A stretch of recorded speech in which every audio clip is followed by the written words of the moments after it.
Yeah. Yeah. Yeah.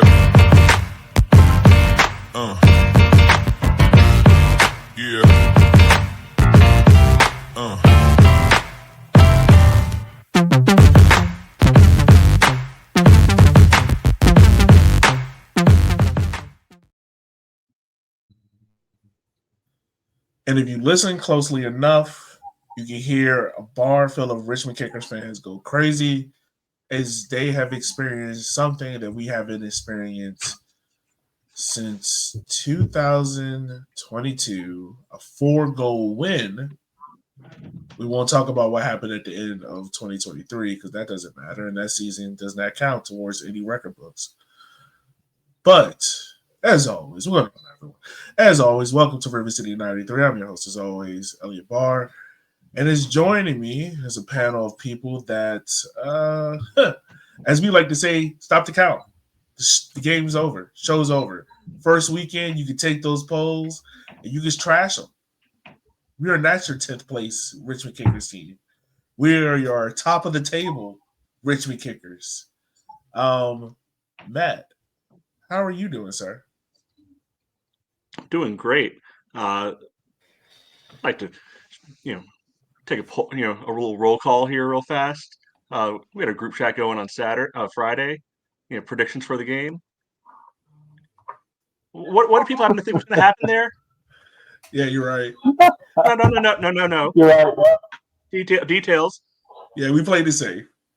Matt famously said his famous words, "Guys, it's Tormenta." Yeah. You did correct me. Right there. He has little faith. How many times over the years have I had to tell you all, it's Tormenta? And what do? We go down there and we just rock their shit.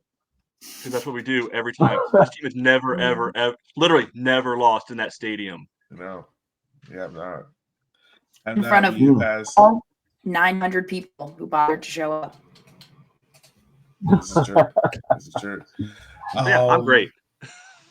Hey, you thought it would be a bigger crowd for a home opener, but this is a team that also debuted their jersey with no sponsor. It didn't put a sponsor on it the day later, which made you think like you could have just waited to just debut the jersey with the sponsor instead of having it with no sponsor. Why are we ragging on their attendance? You saw one of those sections had a lot of people in it. This is also true. Also, I forgot. Me and Kate figured it out at the watch party. They moved the mound. So, yeah. They moved the mound from the left to the right. Try to put it out of view for everyone. It's like, no, we still see it. It's still there. You're not getting rid of that. Yeah, number one in our hearts. Yeah, right. Shanir, how are you doing, my good man? I'm doing good. I have to admit, Matt made a much closer prediction than the rest of us did. All of us were going for a draw, and Matt said 2-0. So, I mean, it wasn't quite 2-0, but it was a 2-goal win. So kudos to you, Matt. And you know what? I'm more than happy to say you were right in this one. Yeah, man. I think your guys is Tormenta profile pic is going to be the podcast cover for the week. So yeah. Really, you know what I should do? I should just get a flag made for it. We play Tormenta at home. Okay. Kate, how are you doing, homie? I'm doing well. I did not actually make a prediction because actually I don't like making predictions. I don't like predicting scores because I can't ever decide between my head and my heart. My head ever wants to be realistic and my heart always wants to predict a win. So I just opt out of predictions altogether because I can't find a way to split the difference. Well, yeah, we most of us predicted a draw. We thought season's going to start off a little slow, see how things were going to. Thought it was going to be good. Wasn't expecting 4-2. Was not expecting that. Also, the place where me and Kay were watching that Triple Crossing, complete sellout. There's a lot of people there, some new Kickers fans as well. So that was a cool place. Would you say there were more or less than 911 people there at the bar? Ooh, More. Probably more engaged people as well. Congratulations, Triple Crossing greater than Statesboro, Georgia. Yeah. Yep. Man, that's you would think for a stadium that I gotta wonder what else are they using the stadium for? Because it can't just be just Tormenta Stadium. They The first men's soccer team. Look, they got that rental home station right over by the on the left side of the field. I mean, that's got to be what that is. It looks like every rental shop place I've ever seen in my life. Yeah. I mean, maybe so. It just looks weird. But let's go ahead. Let's get into it. Talk about first game to kick off the USL League One season. We're back on a Friday night, 7 p.m. So everyone is watching this. All your big time social media people are tweeting it. By the way, before I get into that, make sure you like, follow, share, and subscribe. Rivercity 93 on across all platforms. We actually went up. So I think we have 61 followers right now. So the goal is to try to get to 75 by June. So make sure you like, follow, share, and subscribe. But back to what I was saying. Lineups came out. I think this is one of the things that we were all kind of anxious to see how Darren was going to line up this squad. He goes to the 4-3-3. It's a back four of Shinfield, Chella, Garnett, Fitch. We all figure that. Standing at the starting goal. And then a midfield, because I remember we were all talking about this, the midfield, who's going to be in the midfield, who's going to be where. We got O'Dwyer, Sufert, and Dakota as that CDM as the midfield three. Hayden Anderson and Espinal out on the wings. And then the king himself, who recently just had a birthday, happy birthday to him. Emiliano Terzaghi starting up front as striker. So wasn't the big surprise that we got last year with Griffin Garnett starting at center back, but what was your guys' first overall thoughts on starting 11 real quick? I was actually a little taken aback at the fact that we're going with a single pivot at the base of the midfield. I was like, we normally have at least two guys that are playing a little more defensively. I like the idea of having two, basically kind of like 2 8s and a 6 rather than having 2 6s, 2 6/8s, and then something else going on. So it was an interesting change from kind of what last year looked like. And unfortunately, I hadn't had the luxury of being able to see any of the preseason performances, so I wasn't too sure, especially for Niels, Darwin, and Hayden. I was not sure what they would offer, so for me, it was pretty up in the air what was going to be happening. Kind of seeing O'Dwyer playing right behind Terzaghi is kind of like a breath of fresh air for me, especially with his performance last year. To see him closer to goal, see him, getting in and among the attack was great because he was great for us last year. And I mean, in hindsight, it showed out. It showed to be really good for the game. He played very well. Yeah. Mm-hmm. Yeah, I think the only question mark I had was where Chandler actually was, because sometimes you can't trust how Fotmob sets up the team. So he was just somewhere in the midfield, and I really wasn't entirely sure. Yeah, was he going to have a more attacking role? Was he going to be, like a double pivot with Jack in the back? Was he going back to his defensive roots? So I really wasn't sure where O'Dwyer actually fit into it until the game actually started. So that was kind of the only question. Everything else seemed to make sense based on the player profiles. Yeah, I think the notable piece was that Bill Hart was on the bench. He ultimately, didn't get put into the game, which is fine. But we were wondering how long were we going to, go without him. It's going to be potentially even a month or two, and if he's already at least available to dress, okay, maybe he's not, 90 minutes fit. Maybe it's not even 45 minutes fit. But if he's fit enough, to dress, that could be, a good omen, for what is to come. Yeah. We're not pulling any messy stuff over here where, we hold it out to the last minute whether or not he can dress or not. To see Bill Hart's on the bench is a good sign, and also know that we didn't have to play him for unnecessary reasons is also a good omen as well. One of the questions that we brought up last week on the podcast was like, how was this team going to create? And obviously we'll talk about the goals and how everything played out. But were you guys overall impressed what you saw with how the structure kind of played out with the 4-3-3? I mean, we saw notable signs of pressing triggers. This team not really playing through the back, going a little bit more direct. I wouldn't say route one, but looking to play quick. What's your guys' thoughts on that? I mean, I hate outputs with 4 goals. Yeah, give me those. Those are really boring. Give me those clean, dual clean sheets. All day, every day. No, I mean, yeah, they looked in control, right?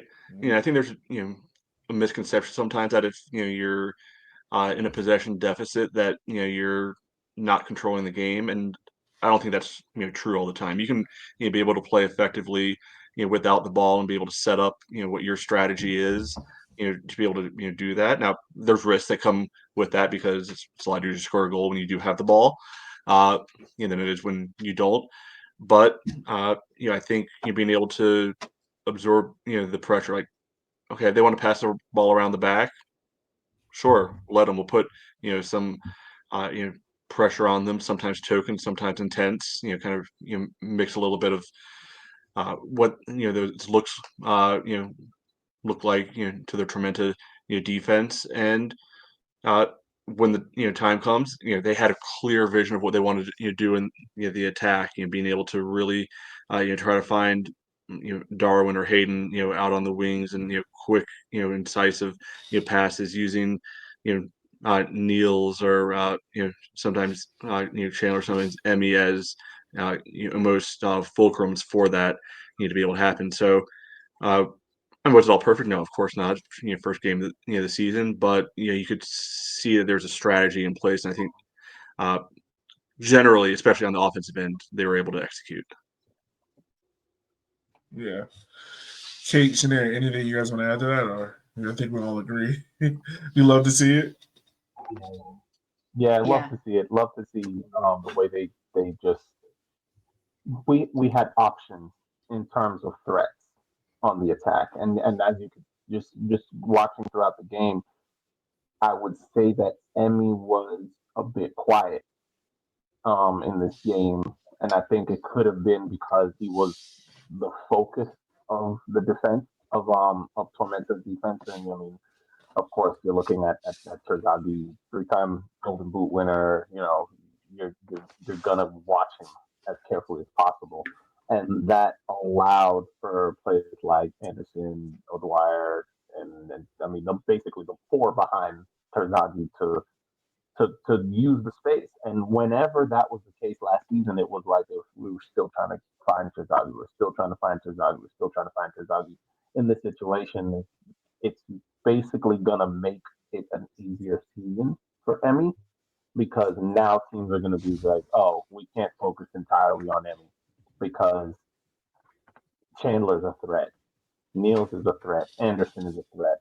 Espinal is a threat. I mean, with 2 assists in the game. So that will free up some more space for Evan, allowing him to, in terms of creating and finding space, taking defenders on 1v1 rather than being surrounded by them. Yeah. Well, let's go ahead. Let's dive into some of the action that we saw because of this system. We got 4 goals to talk about, y'all. Like, we got to pick up the tempo like how the Kickers did. First goal that we saw, I want to kind of pull it back a little bit because we saw early moment did something we didn't see a lot of last year.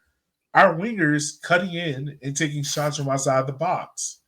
Because Darwin Espinal had a chance earlier, right before, I want to say maybe like the 12-minute mark or so, where he cuts in, takes a nice shot on goal, but he gets saved. Hayden Anderson, here gets a nice ball from Neil Seifert and cuts in, and I don't feel bad for Austin Pack, but I'm like, that sucks how you get beat on your first goal at your new team, and it's very Tormenta-ish. Ball just rolls off the defender's shoulder into the back of the net. 1-0 Richmond. Thoughts on the new guy? How did Hayden Anderson impress you on this before? Because to me, like, it seemed like something that really helped this team last year is to have that ability of, I mean, we saw it with Bill last year, of having a winger on that side that can kind of dictate play himself and create his own chances. Albeit that, I mean, when that ball gets switched over, first off, that ball from Espinal to switch that ball over to the other side, that was chef's kiss, beautiful pass, especially after a sequence between him and I believe it was Schoenfeld, where the ball kind of popped in the air and they kind of had a keepy uppy combo, and then Espinal, which is something that was a lot different from last season. Anytime that ball was in the air, it was a little more of like bobble, pop it really high, and then try and shield it on its way down. While in this case, you could see the technical ability from Darwin and Maxi, just keeping that ball low, but keeping it in the air, keeping it under control, and then quickly switching the ball to the other side. The person I feel bad, apart from Pat, the person I feel a little bit bad for on Tormenta is their left back, Alves, because he has no choice but to follow Fitch, because Fitch does the overlap. He has to follow Fitch. And then the second striker, Vivas, comes flying in way too hot. And I love the ease with which Hayden just skips right past him and just lets him keep going, just like a bullfighter. It was magnificent the way he pulled that off, and he made it look so easy and effortless. And then O'Dwyer's run is what really hurt their center back, Prepolita, the one who the ball deflects off of. Because I don't think there's enough power and enough pace in the shot that if O'Dwyer didn't pass in front of him, he wouldn't have been able to adjust his body to get a good deflection, to get maybe either a block or deflect it wide. But because O'Dwyer literally cuts in front of him right at the shot and blocks his line of sight, by the time he sees the ball, it's already halfway to him, and there's no way he's going to be able to react. So it clipping off his shoulder is nothing he could have done about it. This just all in all, everyone in this play, on and off the ball, did a very good job. I'm really glad that side wasn't overcrowded. We did have a tendency last year when the ball gets switched over, everybody switches over. But when everybody switches over, so does the defense. And now there's no more space on that side. So you saw a lot of the players remain on the sideline when he plays it over, allowing for the defenders that were over there to be the only bodies in the way. And now Fitch and Anderson can make their runs and do what they need to do to create the space for Anderson. It was very well done. Yeah, and so that's a good point. Okay, I'll bring this over to you because talk about first goal. This team at the very beginning had big problems. You could tell they had a dedicated plan of they weren't trying to build out the back, but they were trying to play the ball quickly, which kind of led to some fly-by-night defending. Some stabs there. You were like, "Ooh, like guys, I need y'all to relax."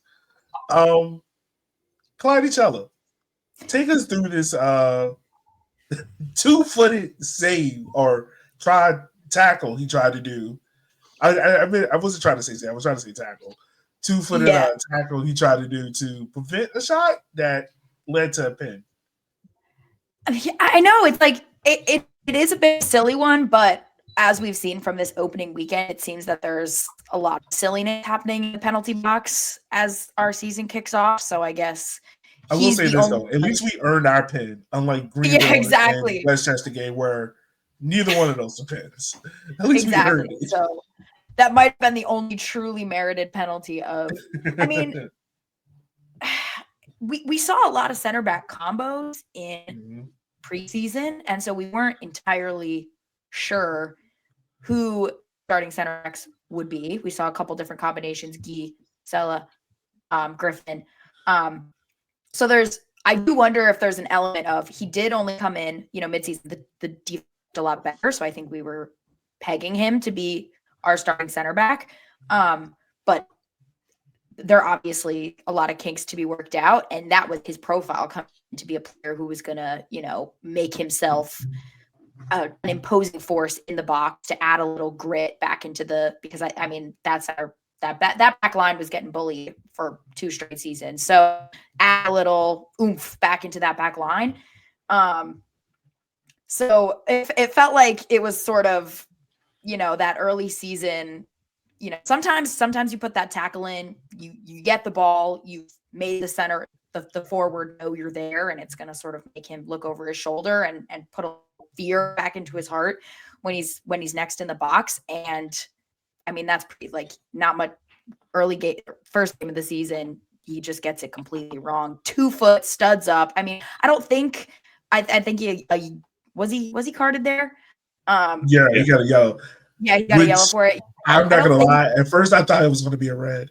Yeah, like it was a little bit borderline to the where, like, I don't know if you really could have argued if it wasn't, but obviously, I think that would have been the most egregious decision a referee would have made. There's already been a couple very questionable calls that might have tipped the scales a little heavily, but it felt like a combination of, what his job is supposed to be as a center back, and you're trying to, establish yourself early in the match, and he just got it completely wrong. And to be honest, the match hadn't merited that sort of pressure yet. I mean, a couple chances, but and it didn't strike fear into the heart of the striker anyway, because went on and scored another. But it was, I don't know. I feel for him because I'm sure he's done that successfully, but it wasn't the prettiest tackle.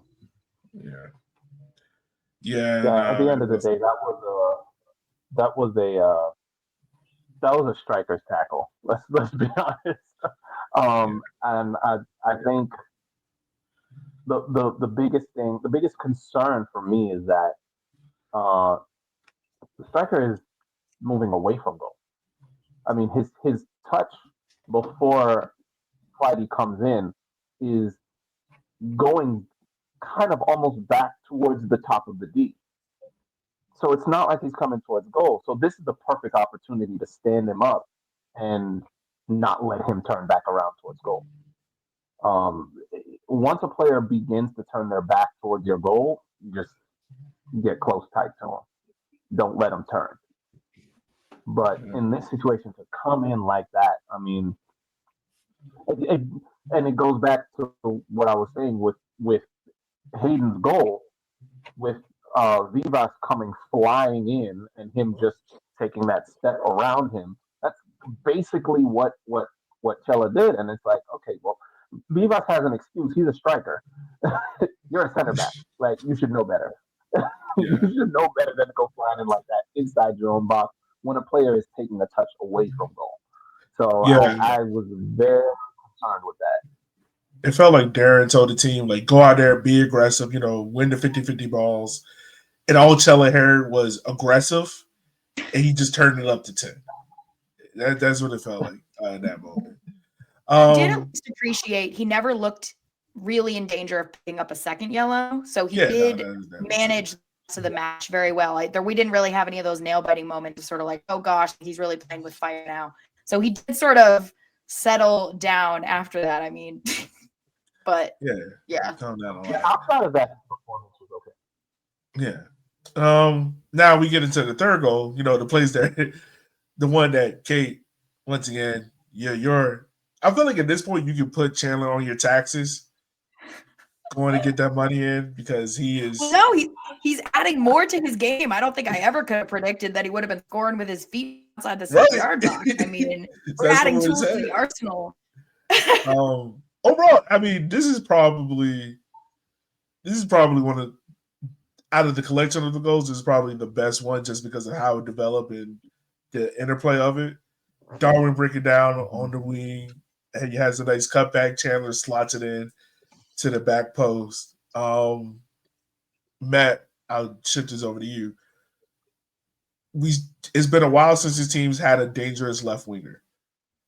How important is it to see that Darwin is already coming in with a 2-assist performance and making that left wing spot his after so while we've had the wheel of fortune on those winger spots? I mean, we'll say it's one game, right? So, we've been burned in the past by, first game, exploits and then nothing after that. But no, having a guy who's been proven at professional level, say what you will about Nisa, but he's had experience in, other USL, teams as well before that. It's helpful. And it's not like this was actually that hard of a play, right? It's literally just a throw in down the line where he beat whichever Tormenta scrub that was for pace, and he just gets the inline. But here's this really novel thing that he did. He picked his head up. He didn't just kick the ball. He looked and placed it and put it right on Chandler's stride. And that made it look nice and clean, nice and easy, because it was for Chandler at that point. All he had to do is not mishit it, and it's a goal. And guess what? That's exactly what happened. Right. So, yeah, we can talk up, what we've had and what we haven't had in the past, but doing the simple things right, can make a world, of difference. Like not everybody out there has to be, a Messi, Ronaldinho, pick your favorite dribbly, type of guy. Just don't do the simple things wrong. Do them right, and that's going to take you a lot farther than you would think. Yeah, that's a good motto, Matt. That's a great motto.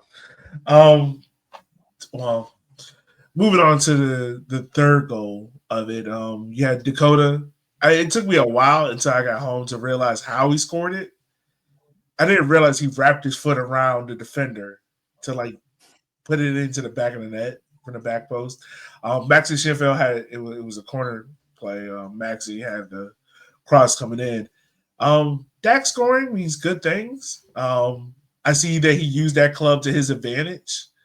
Got a little was able to leverage out the defender there. 3-1 at this point. I'm not gonna lie. I was like, oh, we are back. We are back. It's good to see that the Kickers have when you're maxing in their locker. When you're maxing that position and you get blessed by taking a corner in front of the pile, it gives you powers. It does. Yeah. Mile St. Mile, baby. It's a beautiful thing. It's a beautiful thing. Also, this is the other thing I meant to bring this up. On Mason Turnbridge's goal. Did y'all guys catch it? He did the celebration to his own supporters group, which was the weirdest thing in the world to me. Yeah. No, yeah, quick side celebration police checking in. They scored their first they did a coordinated celebration after scoring a penalty. Their opening goal was a penalty, and you still roll out a coordinated multiplayer celebration. Okay. And then secondly, you've just scored to make it 3-2, and you don't run and grab the ball out of the net and bring it back. No, you take the time to celebrate and hush your own home crowd as if to tell them, chill out. We'll get ourselves which back is into so weird. Hey. You're still down 3-2. This wasn't an equalizer. What are we doing here? What is the moral of the story for this week? It's Tormenta. They can't expect to be able to get to use their, all the sellies that they're practicing, dreaming about in training very often. You get a chance, you got to roll with that, right? Shameless. This dude scored one goal all last year. He sucks. He's not going to get to score again. He got lucky that he got chosen to take the penalty. So yeah, you got to catch him when you get the chance. It was just, honestly, I mean, now we can talk about it. The second goal, the Tormenta scored. It felt like correct me if I'm wrong, but I felt like the Kickers at this point was under a little bit of pressure. Couldn't even really get the ball out.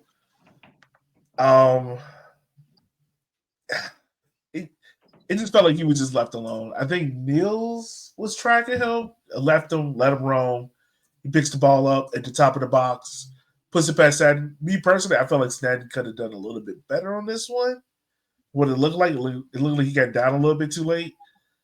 But yeah, like 3-2 at that point. I'm not gonna lie to you. I was thinking, all right, this game's gonna end 3-3. We're gonna have a draw, and I'm gonna have conflicting feelings about. Well, I did see this team score 3, but then we gave up 3. And how is this gonna feel? Yeah, this goal pissed me off. Watching it, like the first one, okay, it's a penalty, like dumb stuff like that'll happen, during the course of the year, whatever. This one, infuriated me because you're into stoppage time at this point. You got a 2-goal lead. See it out, and it starts with just a needless giveaway in the midfield, right? I can't remember who exactly it was. It might have been Dak, might have been Griffin. Trying to watch the just plays right just now. an aimless long Yeah, it was ball. Dak. He goes up and just kicks it, and then they just play ball through in a mile of space in the midfield. Like, who the hell is there? Like, how is there that much space just for one guy to run through? Like, he's not even having to dribble the ball. He's the ball just played into that space, and he's able to run with it through the midfield. Gets a step, and Dak starts to extend it. Like, I mean, at that point, I think grab him, take the yellow, cut down the opportunity, right there. But we know from last year that this team is a little allergic to taking the tactical yellow at times. But then carry through pass, but then just the simple pass right back, and still nobody's there to be able to fill that gap. And yeah, I agree. Like, I mean, James is our boy, but I feel like that's a save you got to make. Yeah, that one I felt like he got bit a little bit to it. A little bit of ball chasing too, as the 2 players were tracking back, and then both follow the ball and leave Unbridge unmarked, and they just drop it, and so he's unmarked when he takes it out as well. So it's like put one player on the ball, one player on the unmarked striker in the box, and also then he doesn't take that shot from no pressure at all. Right. So before that's the end of the first half. Before we go into the second half, I just want to remind everyone on Thursday at 2 p.m., be on the lookout. A podcast will be dropping in your feed or on YouTube. You'll get an alert. Make sure you like, share, and subscribe so you can be notified. We'll have our first ever coaches pod. Darren Washington's coming on the pod. He's going to be talking about, breaking down this game with us and looking at the weeks ahead. And this pod will be going on throughout the season, every second Thursday of the month. So look for that pod coming out. Make sure you like, share, and subscribe. But going into the second half, I think all of us probably have the proverbial fears of last year of, all right, how is this second half going to go? Are we going to crash out? Is this game going to end 4-3? Or are we going to be holding on by the seat of our pants for a 3-2? Or are we going to draw 3-3? I'm pretty sure we were all there. We will probably also had the 4-2, but we didn't know how it was going to come. I will say this, in overarching the end of the second half, I am pleasantly surprised how this team managed that second half, dealing with the cloudy yellow card. I think they only gave up one good chance on goal, and that was the Mason Turbridge point-blank shot to James Stanton that he put over the bar. Outside that, Tormenta did not threaten at all. And it even came to the point where it felt like, I mean, if you look at the possession part of it, like, yeah, Tormenta had more, but it felt like Richmond was more effective with the possession that they had. And they were making more prominent chances with it. You still had Darwin being explosive. If I had my mic, you had Darwin still being explosive. You still had Hayden being explosive. Nils creating. Talk about his goal. I know it's probably going to be put up there for goal of the weekend. I think it's probably the reason why he gave it man of the match, which I disagree with. I would have gave it to Darwin with the 2 assists. But this goal, and we can all kind of chime in on it, what made this goal so special is it felt like this was like, if Darren want to have the system is going to create for us, this is like the goal he needs to show. Because like you had almost, what was it? I think it came up for turnover. You had Darwin playing it out wide. Darwin cuts it back in. Niels is then has to have his individual moment of brilliance to get through 2 or 3 Tormenta players and place it into the back of the net against a statue of Austin Pack. So your thoughts on this moment and Niels' performance so far, because there's been a lot of chatter in the rooms, the WhatsApp and the Discord and even in the bar about, you know, how we feeling about Neil versus Niels. It feels like people are in two camps. How do you think Niels did in his first proper debut as a kicker? I think it was a solid performance. I think from beginning to end, he was solid. I think for the second Tunbridge goal, he was a little bit out of position, and that's what created that pocket of space for Tunbridge to run into. But I can say that is probably due to the fact that it was like literally a double quick flash turnover. So I think everyone was a bit scrambled by that situation on both sides of the field. But the composure on this goal, and also the fact that there is a clear agenda that we can see in the attack, because that was a very clinical, quick build attack, and that's what we were seeing here with that combination that went between Espinal and Terzaghi. Ball, then they get flying down the wing, get the ball into to Niels, and Niels just to have the composure to kind of keep the ball without slowing down the pace, even though he's changing direction and kind of cutting laterally and back a bit, he still keeps the pace of that attack up. And for him to have the confidence to take that shot with like 4 defenders in front of him, I was very impressed with that. So I think all in all, overall, he got an assist, he got a goal, he played well in the midfield, he did his duty, and I mean that goal was fantastic. So solid performance from him. Yeah, and I think the build, that goal, like, was a sloppy touch by a Tormenta defender that, Darwin was able to hop on. Easy pass to Emmy, who just, releases him, down the line. And again, he didn't just blindly, go to the end line and, try to swing across.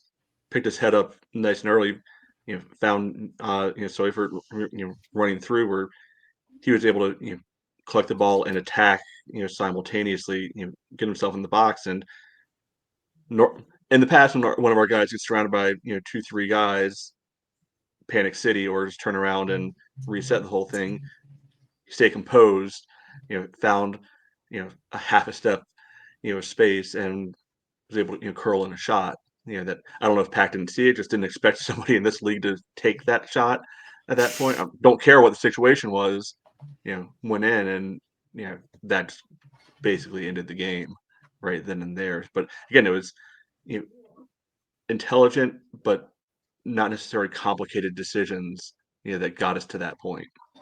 Yeah, which is key. And speaking of intelligent decisions, I say kudos to Chandler for not trying to take that ball, because I think Espinal was, aiming to pass the ball to him because he was standing in wide open space. But for him to see that Niels is running towards goal, he kind of just steps back, put his arms up, like, "Yep, go ahead, that's all yours, buddy." And Niels just comes and takes the ball, and that was very intelligent of Chandler not to go and be like, "Nah, he was passing me, I'm gonna take this one." So again, like you were saying, the simple, subtle decisions make a big difference.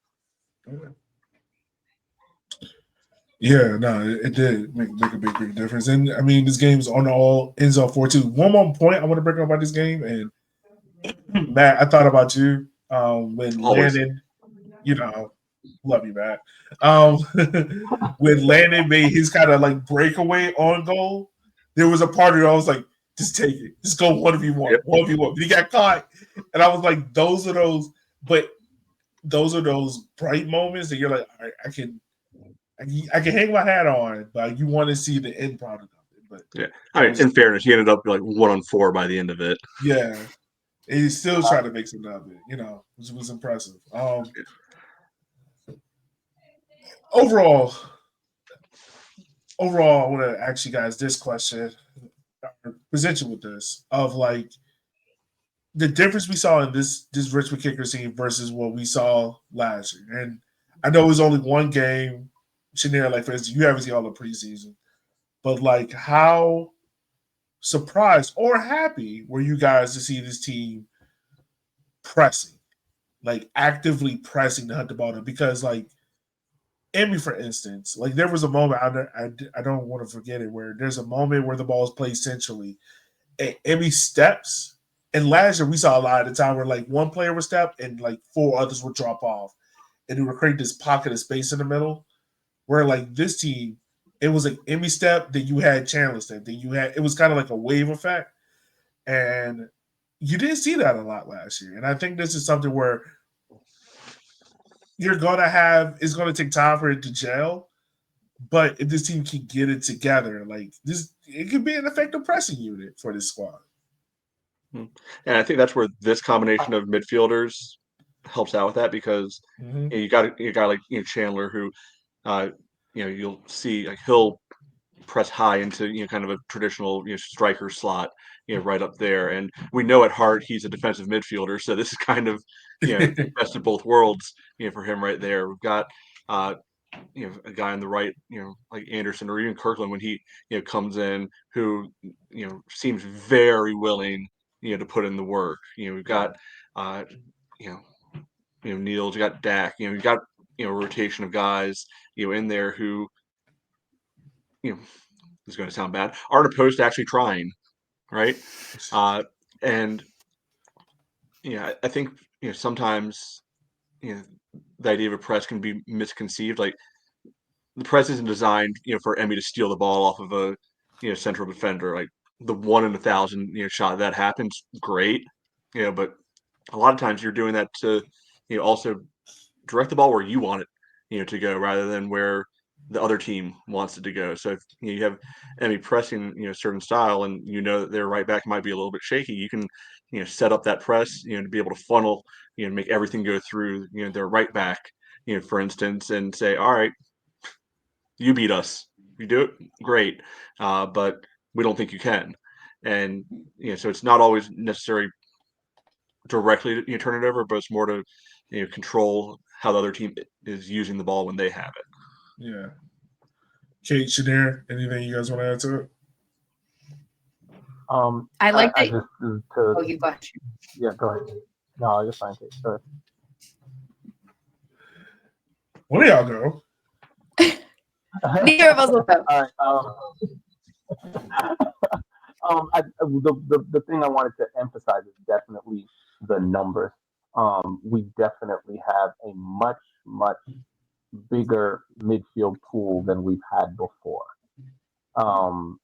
With the squad being the way it is, I think that was one of the things we struggled a little with last year, and the reason why I think Darren wasn't really going much for the press, because the press does drain energy a lot. And in the full season, if you have a small pool to pull from for midfielders, for central midfielders, you're not going to be able to press very well. You'll be able to start the season off great, and then by the time you get to week 5, 6, 7, and it's going to start to drop off. Legs are going to start to get heavy because, they're human. But with the numbers we have rotation. We've got, like you listed the names. We even got players that can come off the bench. And if someone on the field's legs are getting tired, we've got James Vaughn who can come off the bench and do a shift. And with that, we can maintain that high press. And with that high press, we're looking at a situation where you can use that high press to develop uh, fast build attacks like the fourth goal. I think not even just the fourth goal, the first one as well, which is one where we switched the ball over. How many times last season and even the season before where we switched the ball over to the other side and then slow the game back down, give the other team time to set up. Now we got to switch it back over to the other side because this side's crowded now. This time the ball gets switched over and we're doing something with it immediately. On Neil's goal, we win the ball off of that bad touch from the defender, and it's forward. Everyone's plowing forward. You saw Niels run forward, Dwyer run forward. You saw even Anderson run forward, and everyone is moving forward and crashing the box immediately as soon as we start to move forward. So that combination with the high press is going to make us a pretty dangerous team if we can keep that up. Agree. Guys, real quick, just want to bring this up to you. He started a 19-year-old in goal, and he low-key outplayed what someone consider, I'm not gonna lie, I would consider him one of the top goalkeepers in USL League One, Austin Peck. It's something about Tormenta. Whenever they get top goalkeepers, they go there and they don't do well. And they bomb. Yeah. So Jason, I mean, we were talking about he had the one goal we think he should have saved. He faced another PK, but it seemed like there was a dedicated effort that you can see here with the accurate long balls to play the ball long. Don't worry about trying to play it short too much. Even his accurate pass might be a little bit low, but we're not going to worry about that. Yeah, there were a couple of nervy moments with the ball at his feet, and he was definitely playing high at certain times, and I think about the one where he's aggressive. on goal. Gave me a couple of yeah. No, the one that was was the one was the breaking on goal, and I think the ball needlessly rolled out the back. I forgot what Tormenta played broken on goal, but James was playing like as a sweeper keeper, and he got caught. There's a couple of those. Yeah, I think it was. There's the one in the second half where the guy headed it over him, but thankfully well wide. That's the one I'm thinking about. Yeah.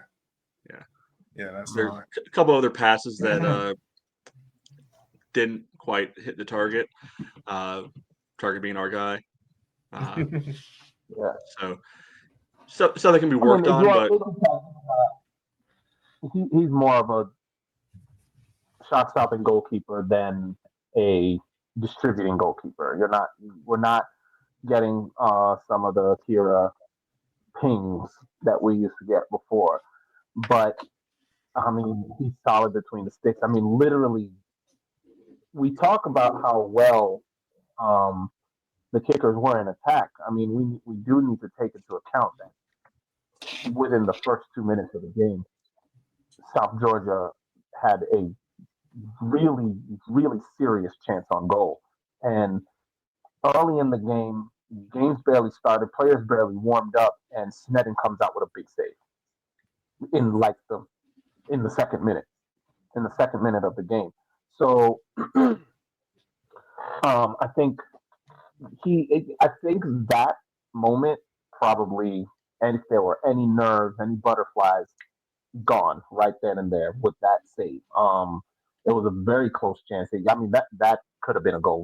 Our defense was caught sleeping very early in the game, and Sneddon showed out. And he had a couple more good saves.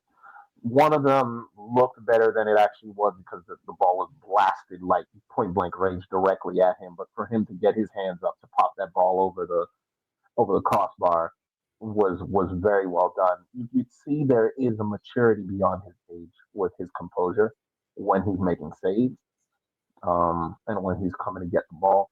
Yes, he makes some mistakes. He's not quite a Ederson or a Manuel Neuer, but I think that will come with time. He's only 19. That'll come with time. He's got the fundamentals down. He can stop shots. He's not scared to put his body on the line, and he makes smart saves. So you're muted.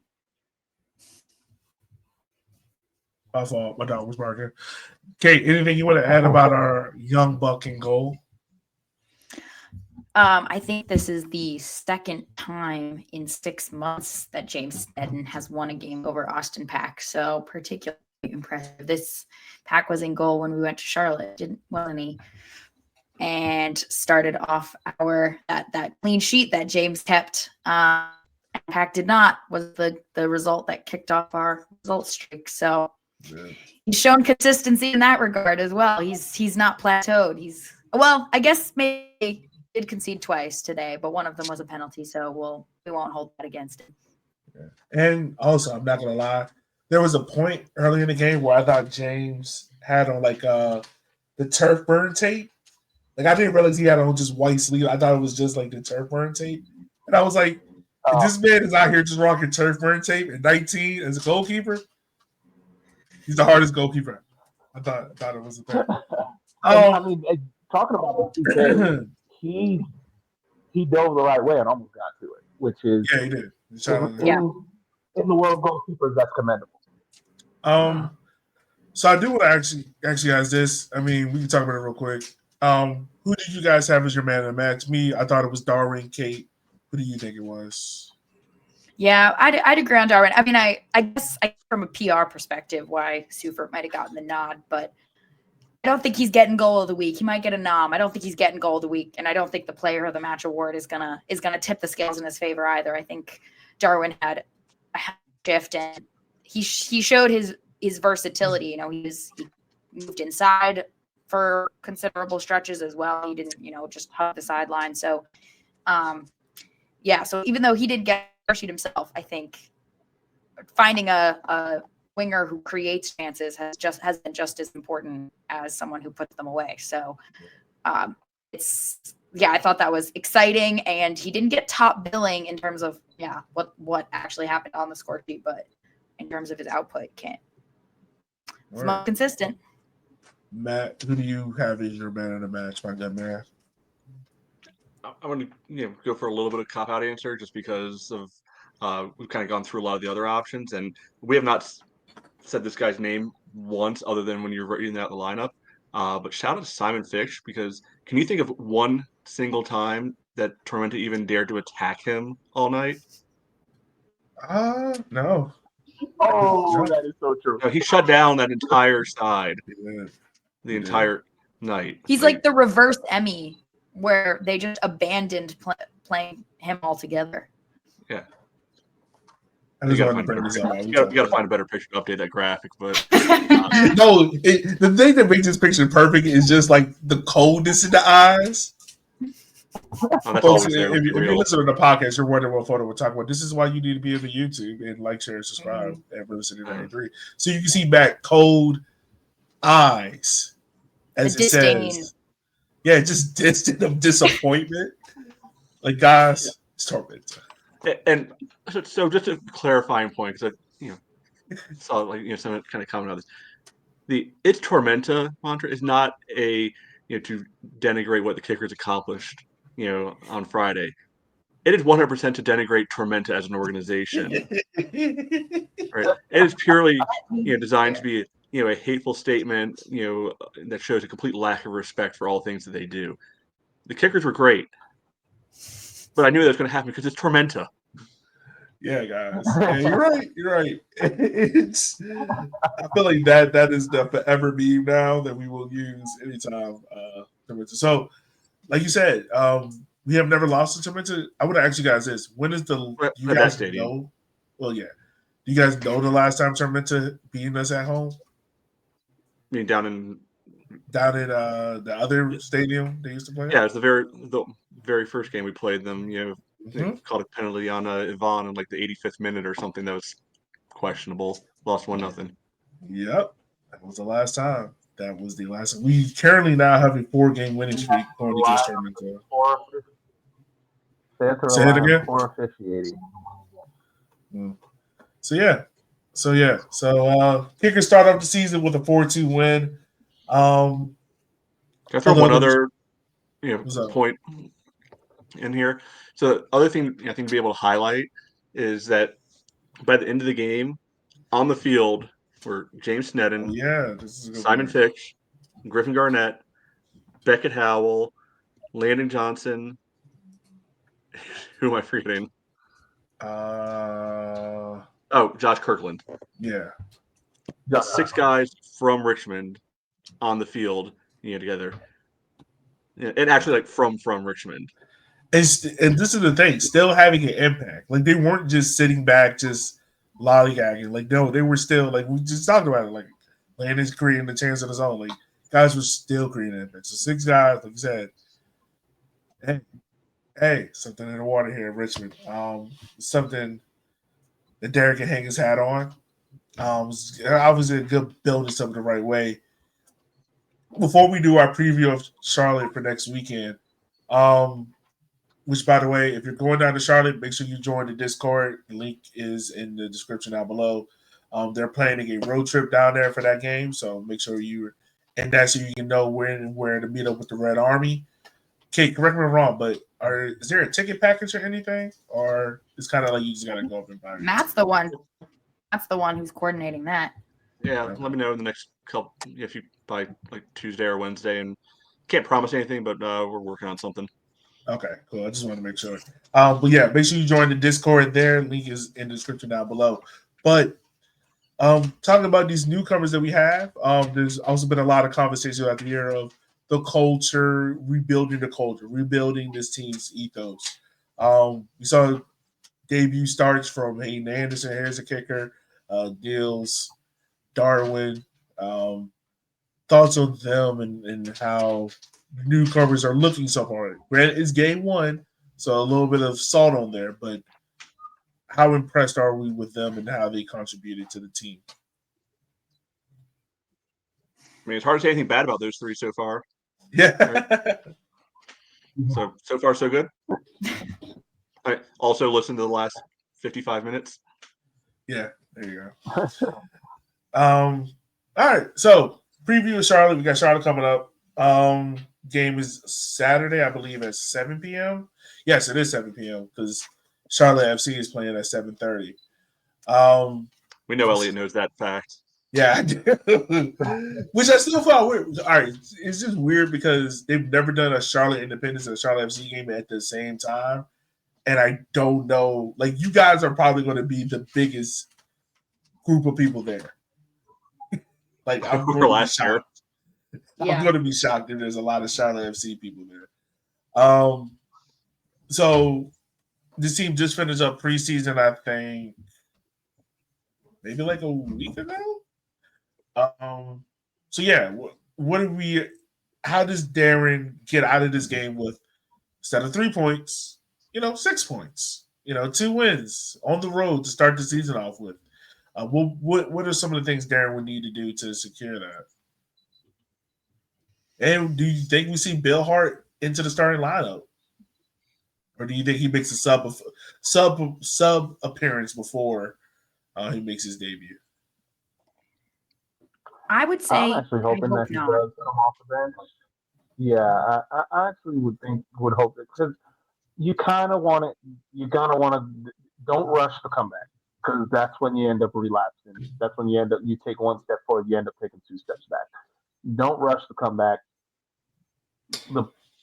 Obviously, the team is managing just fine with the performance, even though, yes, as Matt says, it's Tormenta, but still, their performance was good enough that we can make sure that Bill Hart is completely ready, game ready, before we throw him into a start.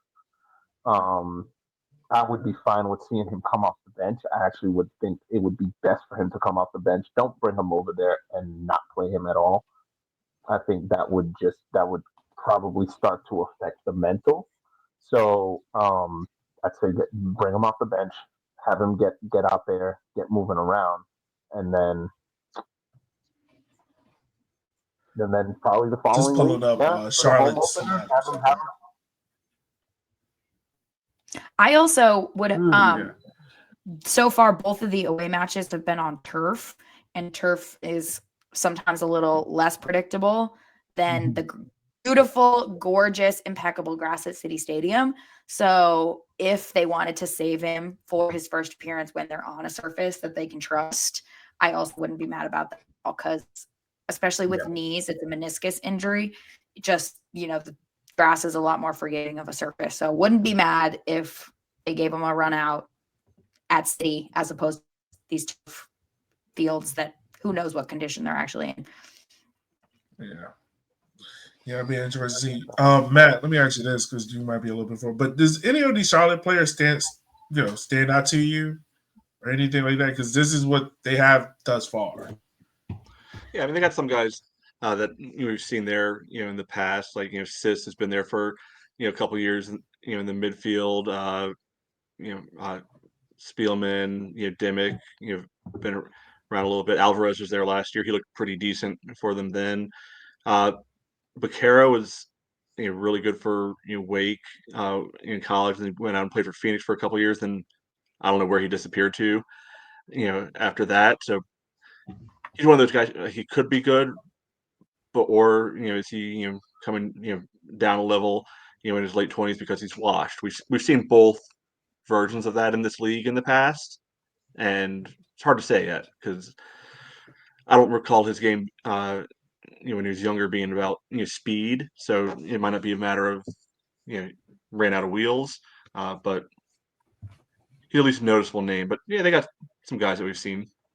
Yeah, and we see the former Rue there and Drew Romick. So overall, none of those players have ever scored on James Snedden, and I hope that will not start this weekend. There you go. We hope not either. So yeah, it'll be a fun game. For all you traveling down there, take a lot of photos, enjoy it, man. Road trips are the best, especially when you come back with a dub. They are the fun games.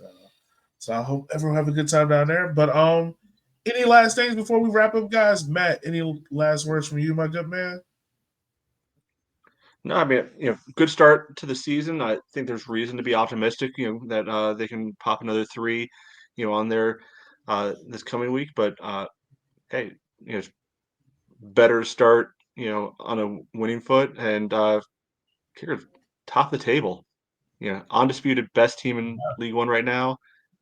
Most potent offense, in all of USL at the moment. Most diverse offense. We scored 4 goals and Emmy did not score. That is insane. Insane. Also, I didn't mean to cut off your point, but this is crazy. Go team. Yeah. Shanair, my man. Any last words from you up there in the Great White North? I think this is a comprehensive performance by the Kickers. The team looks a lot better, and as you mentioned, scored 4 goals and Emmy didn't score a goal, and it wasn't that Emmy was off the pace. I mean, Emmy still contributed to the attack. I mean, you can even just talk about Chandler's goal. His run to draw the defenders deeper to create that space for Chandler is what Emmy does. So the fact that he didn't score isn't a knock on him. It's actually just showing that even when you try and completely shut Emmy down, we still got options. And that is a great thing to see now. Yeah, for surely it is. Kate, any last words for you, my lady? We got a little bit of luck this match, which I feel like it's been a lot. We've been often saying the bad luck goes Kickers' way. There were a lot of marginal results, and it was nice to see, a couple deflections go, that deflection off for the Hayden Anderson shot. Just nice to see things tip the direction of lucky as unlucky. We said the word unlucky a lot on this podcast. It's nice to say the reverse. So it's a skilled thing by Hayden Anderson. Thank you. Called glass. I'll buy him a beer. All right. But as an apology. But I hear he likes them airmail, by the way. Yeah, exactly. I can't promise how it'll reach, but I'll exchange money for it. Yeah, I hope that continues, because it's been a long couple seasons. It just feels like, if anything, you're on the edge of the knife, it's gonna cut the wrong way. So hopefully more luck. Luck, unfortunately, is often the difference between a successful season and an unsuccessful one, as much as the work matters. Well, we'll see. Well, it's been great. Great way how to kick off the season. So with that being said, listeners, as always, we just want to say thank you for taking the time out of your day for supporting our podcast, because without you, we couldn't do this. And we wouldn't want to do this because, yeah, you guys make the show go. With that being said, as always, I've already said a bunch, but make sure you like, follow, share, and subscribe to stay up to date on all things Richmond Kickers. Coming down the pipeline, you have interview with Coach Darren Sawaski. He'll be talking about this game and what to look forward to. We'll also be diving into our coverage of the Richmond Ivy. We didn't dive into it today, but we will have a off-season big podcast talking about all that stuff and more. If you are interested, just want to throw this caveat, if you're interested in covering the Ivy or writing stories, DM us. Email us at 93rivercity@gmail.com, or you can DM us on Blue Sky or Instagram. Get in contact with us if you're interested in helping us cover our wonderful team here in the River City. But for Matt, for Shanair, for Kate, and for myself, we will holler at you guys next time, where we look to be celebrating another happy podcast. Holler at you guys next time. Be easy and be safe as always.